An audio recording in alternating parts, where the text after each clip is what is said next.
ಭಾವಗಳ ಬೀಸಣಿಗೆ ಬೀಸೋ ಮಾಯಾವೀನು ನಿನ್ನುಸಿರ ಧ್ಯಾನಿಸುವ ತೀರ ಸಾಮಾನ್ಯ ನಾನು.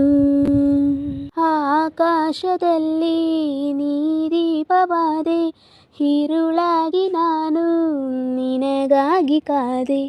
ಈ ಮೌನಕ್ಕೀಗ ಮಾಧುರ್ಯವಾದೆ, ಹೊರತಾಗಿ ನಿನ್ನ ನಾ ಖಾಲಿ ಹಾಳೆ. ಸಿಹಿ ಕಹಿ ಏನಾದರೂ ಪ್ರತಿ ಕ್ಷಣ ಜೊತೆಯಾಗಿರು. ಇನ್ನೂನು ಬೇಕಾಗಿದೆ ಒಲವು, ಇನ್ನೂನು ಬೇಕಾಗಿದೆ ಸೋಕಿ ನಿನ್ನ ಮೌನ ತಂಗಾಳಿನು ಹಾಡಾಗಿದೆ. ಇನ್ನೂನು ಹೇಳೋದಿದೆ ನನಗೆ, ಇನ್ನೂನು ಕೇಳೋದಿದೆ.